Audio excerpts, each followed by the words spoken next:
Alright, welcome to the video about how to rate your Walmart or retail experience on your resume or CV. According to Walmart's Environmental, Social, and Governance report in 2019, an average Walmart store manager makes $175,000 a year in the US, so it's probably gone up a lot. This has been a few years. And and if you have ever worked at a Walmart or retail, I'm going to show you in this video how to write your experience, how to write your Walmart experience on your resume line by line so it looks like this. So perhaps you have other retail experiences, including like at Costco. I was actually there for about almost 2 years, or maybe at Home Depot or at Nike, and all these tips will be applicable in those experiences as well. So in this video, I'm going to show you how to highlight your Walmart or retail experience using the various skills, competencies, and experiences you might have gained while working at Walmart. And I'm going to show you that with an example and going thoroughly over line by line. I'm Professor Job Offer, and I've spent the last 10 years with a number of Forbes Global 2000 companies, including a retail chain there, Costco. And I have a track record of helping people land interviews and job offers at companies like this. And I'm here to share with you my tips and tricks on landing your next job offer. So if you have worked at a Walmart or a retail, you are likely to have the following experiences or skills, including communication, teamwork, customer service, organization, and so on, or maybe even a few more. So let's dive right in. Line number one, what do we need in the very first line? You need you need the basic information. And what do I mean by basic information? We mean the position or the title that you held, and the name of the business and location, as well as the dates. There's a little asterisk there. I'm going to explain what that is. So let's take a look. Under your work experience at a Walmart, perhaps you were an associate or a merchandiser or a cashier. You put your company name, Walmart, and in parentheses and brackets, you put your location. You can put city and then state, or you can just put your state followed by a country. And the dates. So the very first, it goes your position title, the name of the business, and location. Lastly, it's the dates. The little asterisk is because if you're still working there, you would write present. However, if you have worked there in the past, you would actually put the end date. Just a month and the year is fine. So that's why the little asterisk for the date was there. So line number two, this is where it gets a little more complex. So starting the next line, this is where you write your duties and responsibilities. What do I mean by this? What did you do every day on your job? So perhaps, as an associate, you were assisting customers. Maybe you're stocking products. You're probably cleaning the aisles. You're using assigned devices or cleaning tools and such. So I don't know if you saw it. Here's a secret number one. There's actually the first word of all these actions, I guess. Well, they are obviously they're action verbs, so you're always leading with a verb. And just remember this because it'll come in handy a little later. So second line, what you're going to do is you're going to summarize your daily duties and responsibilities as an associate at Walmart. So what do I mean by this? Well, it's pretty much whatever you did, and we put that in a sentence to say, well, my daily responsibilities include providing customer service, maintaining the aisles well stocked with products, yeah, obviously, keeping floors clean and safe, and using assigned devices to complete tasks. And I just highlight it here just to make it easier to see, but there we go. You're assisting customers, that's in there.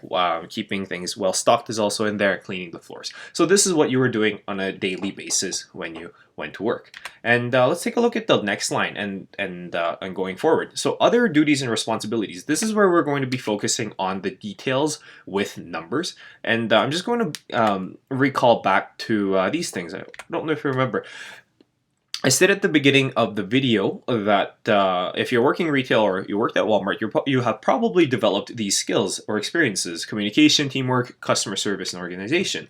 And you might also remember these, which was just a few slides ahead, which are your duties and responsibilities to assist customers, stock products, clean aisles, and so on. So let's use them. And I've combined them in a small table like this, so with your skills and experiences and tasks and responsibilities. So this is where we're also going to be combining secret number two. Secret number one was lead with verb. The secret number two is actually include numbers.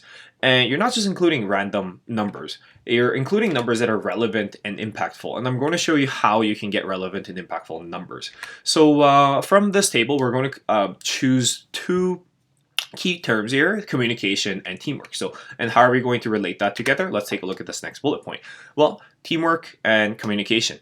So we're collaborating with a team of 3 to 5 associates in the dairy and fresh produce departments. Okay, great. And clearly communicate inventory and SKU, so stock keeping units, needed to meet merchandising and customer needs. Yeah, this is pretty much what you were doing on a daily basis, but with a little bit more detail. But at the same time, what this does is it shows that you have experience working in a team. And what are you also doing with the team members? You're communicating clearly about in regards to inventory and SKU needs. And remember, secret number 2 is, what kind of numbers do you think would be relevant to communication and teamwork? Well, I kind of just showed you in the previous slide, but one of the relevant figures for this bullet point could be how big of a team were you working with? Were you working with a small team, mid-sized team, or were you leading a team? How many inventory, how many SKUs were you dealing with, and such. So let's continue. And this process repeats for other bullet points too. So you're going to choose a couple different combination of keywords. Let's go with communication, stocking products, and organization. So how are we going to relate this together? Again, we're actively communicating with four forklift drivers and 6 associates to complete tasks, including inventory stocking, 6 to 8 pallets a day, FIFO, stock rotation, that stands for first in, first out, and organizing stock keeping units, SKUs. So in this case as well, we are using the key terms to create a bullet point, and the one of the things you should also be thinking about is, well, what kind of numbers will be relevant to communication, organization, and stocking in regards to this particular bullet point. And I've highlighted the numbers. Well, how many forklift drivers were we working with? So people who have different tasks than us. How about the number of associates that were doing the same things with us? So it shows that an individual is able to collaborate and communicate with people of different people who have different tasks and same tasks as well. It also demonstrates the individual's ability to manage and stock inventory, such as 6 to 8 pallets per day, which gives a rough idea of how efficient this individual is. So let's continue, and you're going to continue to repeat this. So I'm not going to explain every single point, but if we were to relate customer service with assisting customers, which is a very obvious relation, we're going to create a bullet point like this. Let's assist customers in quickly locating and recommending items with a smile and kindness. Okay, great. And provide friendly and high quality customer service to build rapport and customer retention, which is a very significant part of a working retail, whether it's a supermarket or clothing store or shoe store.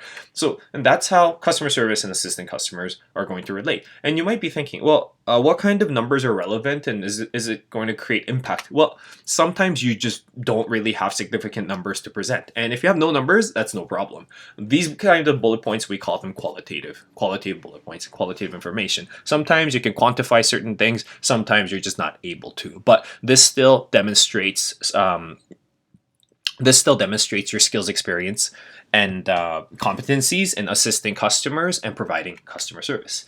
So we keep repeating with different bullet points. Manage and follow instructions. What did we manage? Well, in charge of over 2,000 SKUs in dairy and fresh produce. I'm just going to let you pause and read it as necessary. But highlighting the key terms of managing and following instructions. What kind of numbers are relevant? Over 2,000 SKUs. Wow, this individual is able to handle big numbers of inventory and items, and removing 100 expired items. Okay, attention to detail. You can even actually include that.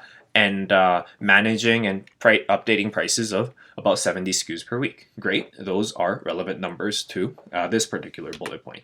And just repeating with clean the aisles, using devices, follow instructions. Feel free to pause the video, but that is pretty much the idea. So you know what you did at work the best. So try to come up with the different skills and competencies, experiences that you've developed, combined with what you did at work on a daily basis.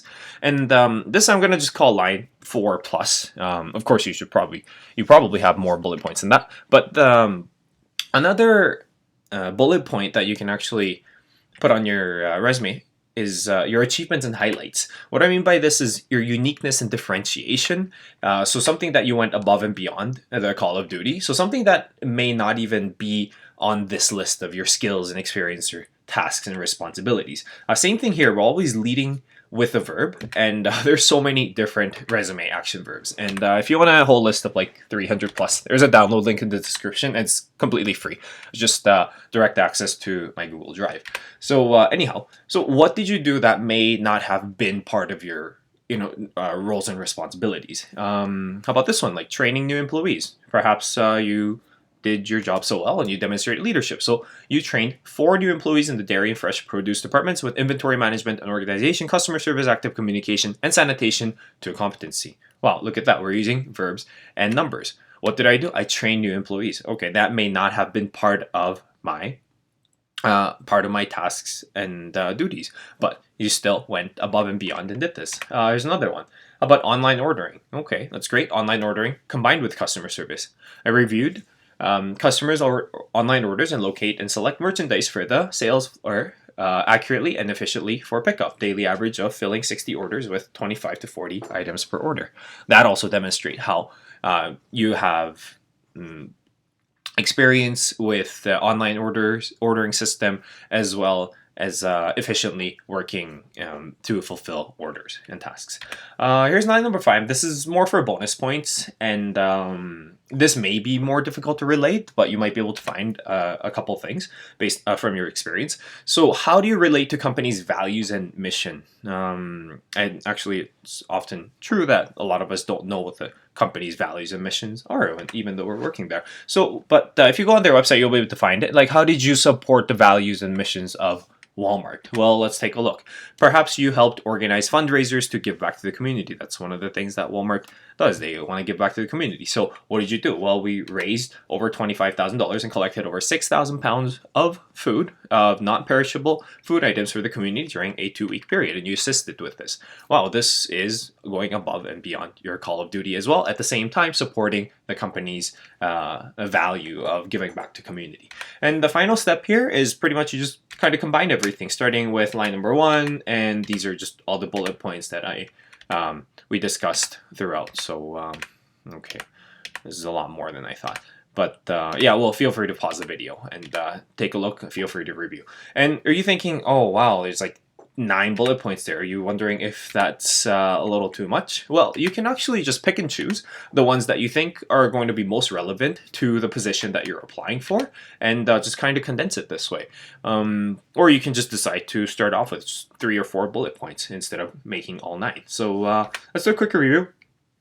First, line number 1, remember basic information with your position, title, leading with that, the name of the business and location, and the dates. There's a little asterisk there. Remember, line number 2 is about the duties and responsibilities. What did you do every day on a daily basis? Remember, we are focusing on those action verbs. Line number 3 is about same thing, duties and responsibilities, but with details and numbers. Remember, we have listed our skills and experiences from that job experience with the different tasks and responsibilities that you were required to handle on a daily basis to create bullet points like this, leading with a verb and using relevant numbers. Those are probably the key takeaways today. And remember line number 4, just like how did you go above and beyond? What kind of achievements or highlights to the work place that you have? You were unique or different from some of the other associates that were also working there. Well, have you trained new employees? And line number 5, it's just for bonus points. How did you support the company's values and mission? Also using relevant numbers if you are able to. Yeah, well, with that in mind, there's many other additional resources to help you land your next job interview, and they're right here for completely free right on YouTube. Perhaps you're wondering about how do I write my education section? I went to college or I went to high school. How would I write my education section of my resume line by line? Well, just like what I did throughout this video, I show you exactly how to write and what to write in your education section, literally line by line, so it looks very full and professional like this. Or if you're wondering, oh, I just need like a one-stop shop to know everything about resume and CV. Well, I have a 4-part video where I discuss all these things about your about a resume. So that's also another useful tool. And lastly, if you're wondering, okay, how do I use resume action verbs? Like people talk about action verbs all the time. Well, how do I use them? Also have a video on that using very specific examples and how to formulate bullet points like this to make your resume a little more impactful. Well, I'm Professor Job Offer, and I'm here to help you land your next job offer. Thanks for watching.